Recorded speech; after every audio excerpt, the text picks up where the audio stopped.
There's a type of silent suffering that many people carry, but rarely manage to name. It's the uncomfortable, almost suffocating feeling that arises right after you dare to say a simple word. No, I can't. I don't want to. I'm not available. A direct, necessary boundary, yet followed by a disproportionate weight, as if you've committed a moral failure, as if you're betraying invisible expectations that hover over your head. This video is for those who have felt that weight, for those who have found themselves in a spiral of guilt after trying to preserve themselves, for those who struggle to set boundaries even when everything inside them screams for protection. The guilt of saying no isn't natural, it's learned. It's the result of emotional engineering built over years, often since childhood, that subtly and constantly teaches that a person's worth is directly linked to their ability to serve, to please, and to be available.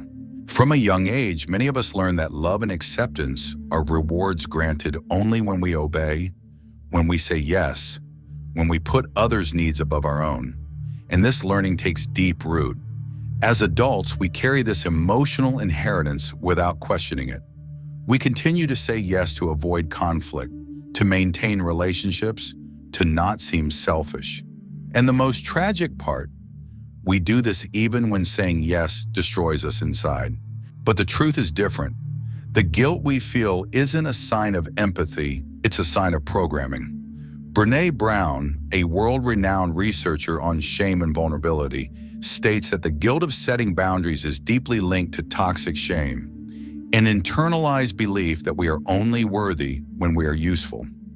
In other words, that our worth is conditioned on how much we can sacrifice for the good of others. This distortion leads many people to believe that saying no is an act of aggression, that prioritizing oneself is a lack of love, that protecting oneself is being cold, insensitive, or selfish. And so we go on, exhausted, resentful, and emotionally drained, but still saying yes with a smile on our face and a knot in our throat. What this video proposes is a break from this perverse logic. It is not just about learning to say no, but about understanding why it has become so difficult. And most importantly, recognizing that the guilt you feel was never yours. It was placed upon you. In the next few minutes, we will dismantle, layer by layer, the psychological and social system that makes you feel wrong for simply taking care of yourself. We'll understand why so many people feel emotionally obligated to accept everything, even when it costs them their peace, their energy, and their mental health. And even more importantly, we'll show you how to break free from this emotional prison without losing your sensitivity, only gaining autonomy. Because saying no isn't about being harsh, it's about being free. If this introduction resonated with you, stay tuned. What you will hear next may profoundly change the way you relate to others, and most importantly, to yourself. The guilt we feel when saying no is rarely questioned. It arises as an automatic reflex, as if it were a natural reaction to any attempt to preserve our emotional integrity. But the truth is that this reflex was not born with you. It was carefully planted. To understand why it is so difficult to set boundaries without feeling guilty, it is necessary to comprehend the origin of this emotion, shame. According to Brené Brown, guilt is often intertwined with toxic shame, a type of shame that doesn't say, "I did something wrong," but rather, "I am wrong for wanting this." It is this shame that makes us believe that by putting our needs first, we are being bad people. From an early age, we learn that being a good person means being helpful, docile, and submissive, that saying yes is a virtue, and that refusing is synonymous with rejection, rudeness, or selfishness. This distorted association between boundaries and morality is not accidental. It is a tool of social control. The culture of personal sacrifice is fueled by a perverse logic. The more you negate yourself, the more you are valued. Children are praised for yielding, for sharing even when they don't want to, for giving up their desires to please adults. The problem is that this supposed generosity, when forced, doesn't teach empathy. It teaches obedience. It teaches that you are only worthy of love and approval when you are available to others. Thus, shame becomes an emotional control system that follows the individual throughout their life, preventing them from recognizing their own needs as legitimate. In adulthood, this programming manifests as chronic guilt. The person feels they need to justify their boundaries, to explain each no as if they were committing an infraction. They believe that refusing a request is failing as a friend, a partner, or a child. And when they try, even with effort, to establish some kind of barrier, the feeling that arises is not relief. It is guilt, as if taking care of oneself were an act of betrayal. The most devastating part is that this internalized shame causes us to stop trusting our own judgment. We begin to see self-care as selfishness, emotional protection as weakness, and assertiveness as aggressiveness. And in the process, we become easy targets for emotional abuse. Because those who fear rejection for having boundaries are easily manipulated. But it is important to understand, shame is not a moral compass. It doesn't indicate what is right. It merely reflects what has been socially accepted. And often, what is accepted by society is precisely what dehumanizes us. The good news is that by identifying this shame as a control mechanism, you can begin to deactivate it. Recognizing that the guilt for saying no is a conditioned reflex and not a moral truth is the first step to freeing yourself. But understanding its origin is still not enough. It is necessary to look at the environment in which this programming took root. This is what we will explore next. How conditional love in childhood shapes adults who don't know how to preserve themselves without punishing themselves for it. If this content is making sense to you, click the subscribe button and subscribe to the channel. Thank you for your support. Toxic shame doesn't arise from nowhere. It is carefully shaped within specific contexts, often invisible to those immersed in them. The most determining environment for this is childhood. It is there, in the early years of life, that we learn, implicitly or explicitly, which parts of ourselves are acceptable and which need to be hidden in order to be loved. It is also there that many of us are initiated into the logic of conditional love. Conditional love is subtle, but devastating. It occurs when the child realizes that they only receive affection, attention, or approval when they meet certain expectations. They are good, helpful, and well-behaved when they don't disturb, when they say yes, and when they don't assert their own will. Conversely, by saying no, by expressing frustration or refusal, that child is ignored, reprimanded, or emotionally punished. They learn, therefore, that being authentic is risky and that putting their needs first can mean rejection. This type of learning is not rational. It is visceral. It is etched into the body, the nervous system, and the automatic emotional reactions. A simple "I can't" in adulthood can trigger an unconscious alarm of abandonment. After all, at some point in childhood, saying no meant losing love. And what does a child do when faced with this choice? They give in. They mold themselves. They transform into what the environment demands they be. And over time, they forget who they were before that. The programmed mind is born from this adaptation.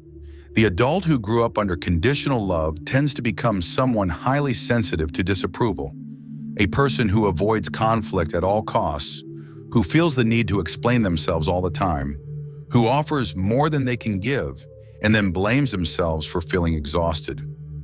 All this to maintain a bond, even if that bond costs their own emotional health. And the cruelest part? This pattern repeats itself in romantic relationships, friendships, and work environments.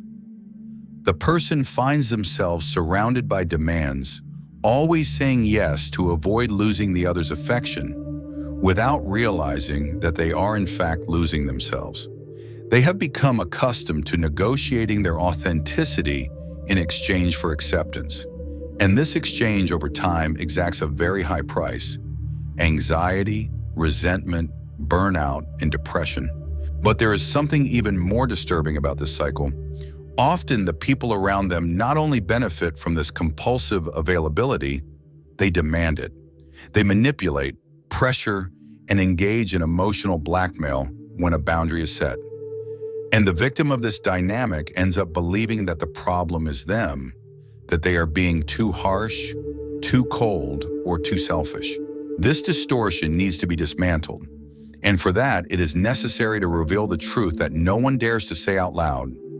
The people who make you feel guilty for saying no are, most of the time, those who don't respect you. This will be the focus of the next part, and it may be one of the most liberating and uncomfortable truths you have ever heard. There comes a moment when you need to look brutally clearly at your relationships and ask yourself, why do certain people react with hostility or drama when you simply say no? Why, when trying to protect yourself, are you accused of being selfish, insensitive, or ungrateful? The answer is as uncomfortable as it is liberating. Those who make you feel guilty for setting boundaries do not respect you. They exploit you. That's right. There is a type of person, often close, sometimes even dear, who does not want a relationship based on exchange, but rather on unrestricted access to your energy. For these people, your presence, your help, your listening, and your emotional availability are resources they believe they have the right to consume. Not out of conscious malice, but because they have been conditioned that way. They benefit from your inability to say no. And when you finally try to break this cycle, they react as if you are committing a personal betrayal. But the truth is that a healthy no is just a choice. And emotionally mature people know this. They do not demand explanations, do not dramatize, do not retaliate with silence or veiled criticism. They understand that the freedom to say no is what makes any yes truly valuable. Consent only exists where there is the possibility of refusal. True care only exists where there is respect for the other's boundaries. Now observe the opposite behavior. See how emotionally immature people react to your number. They raise their voices. They use emotional blackmail. They play the victim. They try to turn the situation around so that you feel guilty. These reactions are not mere hurt feelings. They are attempts to re-establish control. They are unconscious manipulation mechanisms to restore the old balance where you yielded and they received. It is painful to recognize, but it is essential. If someone only remains in your life while you are saying yes to everything, that person does not love you. They love what you offer, and love that depends on your constant self-annihilation is not love. It is dependency. It is use. It is domination. Brené Brown is emphatic in stating, no is a complete sentence. When you feel obligated to explain, justify, or apologize for a boundary, you are, without realizing it, trying to convince the other that you still deserve affection, even while being inconvenient. And this is the exact reflection of the toxic shame we mentioned earlier. You believe you need to pay an emotional toll to exist with dignity, but freedom begins when you stop negotiating with those who should not be at the table. When you recognize that respect is not begged for, it is demanded with presence. And that the true test of a relationship lies precisely in how the other reacts to your number. However, to sustain this new positioning, it is necessary to break the habit of justifying yourself all the time. It takes courage not to explain, not to soften, not to apologize for preserving yourself.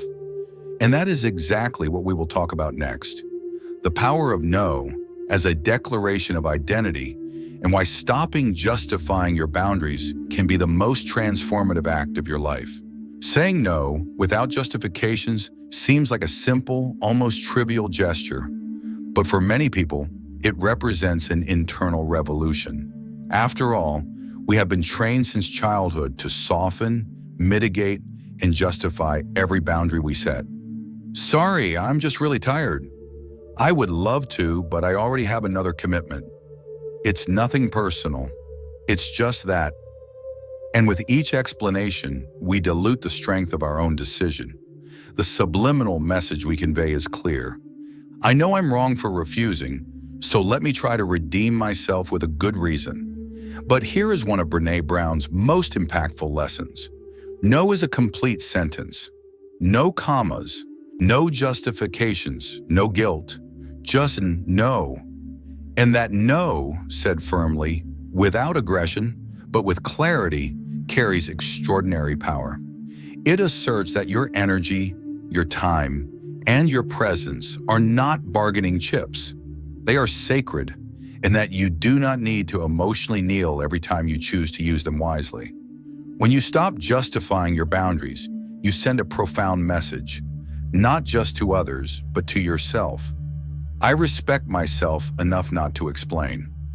You recognize that your choice has intrinsic value, even if the other person disagrees. This is not arrogance. It is dignity, because dignity is not negotiable. It is not defended. It stands in silence. Of course, this will be uncomfortable, especially for those who are used to your permissive version, always available, always conciliatory. But that discomfort is not your responsibility. If someone interprets your no as a lack of love, perhaps that person has never learned what it means to love without control. And if someone demands explanations to accept your boundaries, perhaps they have never recognized you as an individual, only as a resource.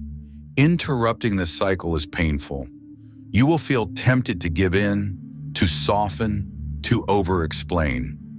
You will want to protect the other person's feelings, even when the other has never protected yours. But this is the moment of firmness, the moment to remember that every time you say yes to avoid conflict, you are saying no to yourself.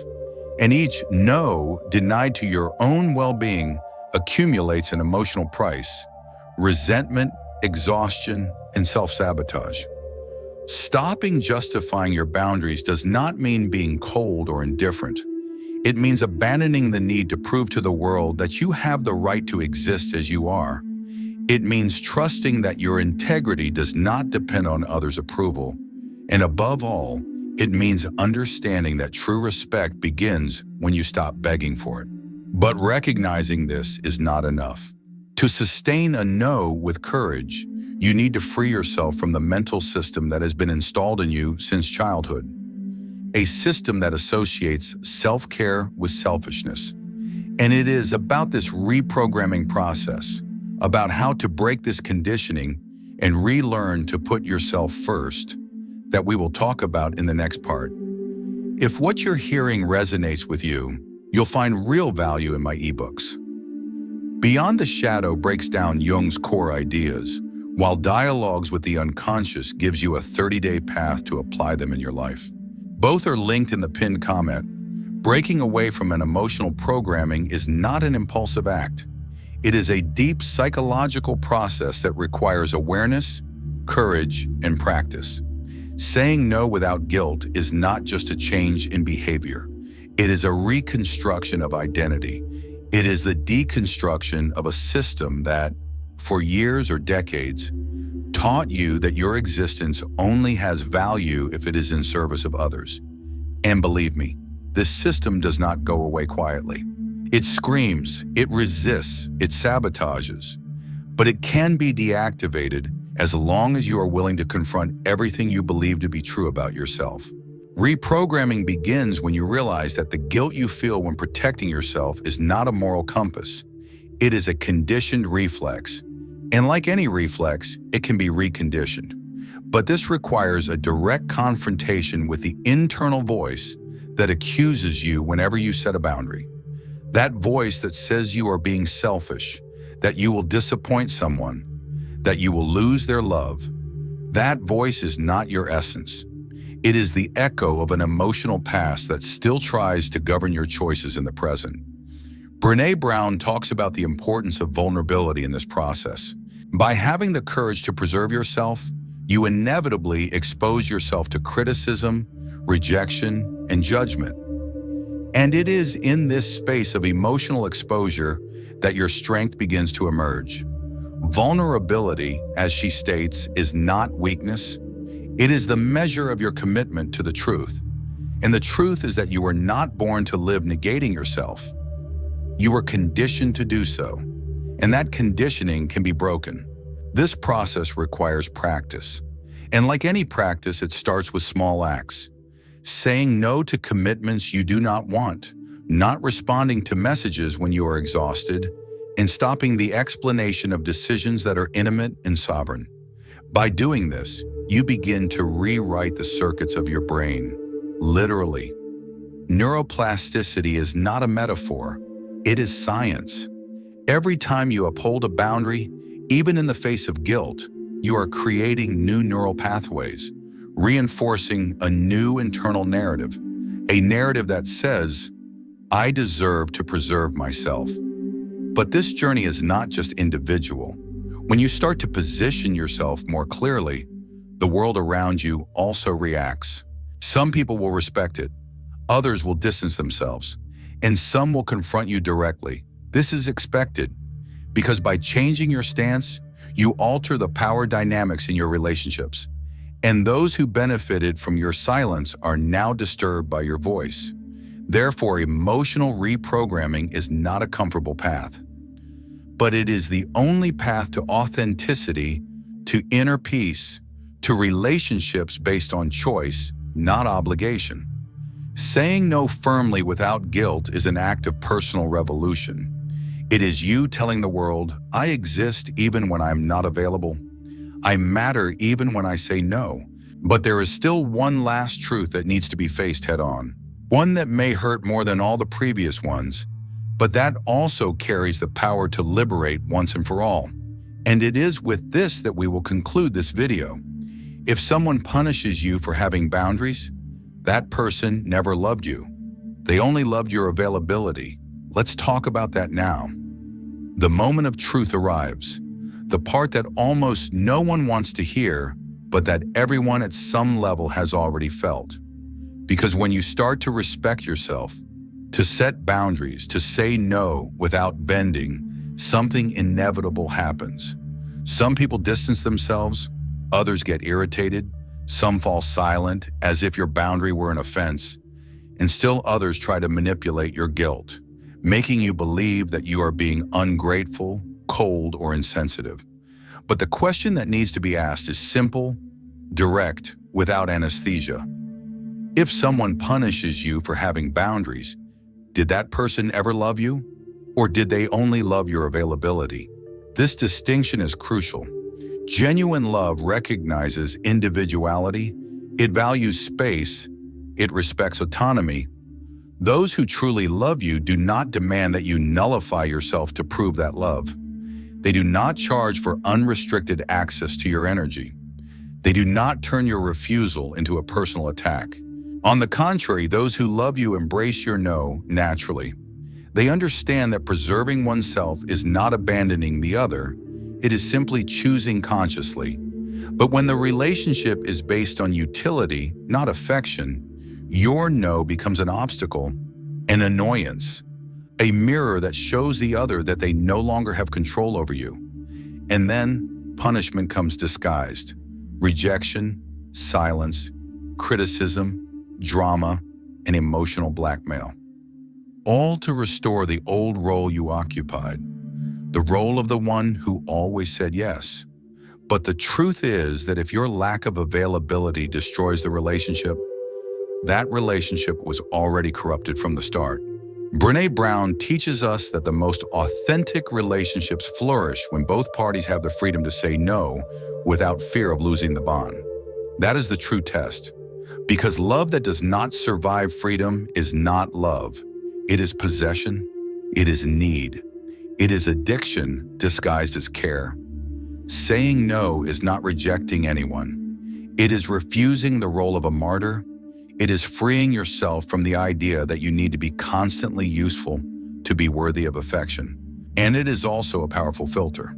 Because when you start to take a stand, you will discover who truly loves you and who only loved the domesticated version of you. The version that smiled while suffering, that accepted everything to avoid conflicts, that blamed themselves for simply existing with their own desires. This revelation can be painful, yes, but it is also liberating. Because in place of these relationships based on control and guilt, you will make room for more mature, lighter, and more real connections. Connections where you can be whole, imperfect, and human without having to negotiate your dignity. So, if this video spoke to you, comment down below. I choose to respect myself, because this simple act of writing is already a commitment to yourself. And share this video with someone who also needs to hear this truth. It might be the beginning of that person's liberation too. And above all, keep watching. The next video is just as important as this one. It delves even deeper into the journey of self-knowledge and breaking patterns that imprison. Your transformation started here, but it doesn't end here. I'll see you in the next one.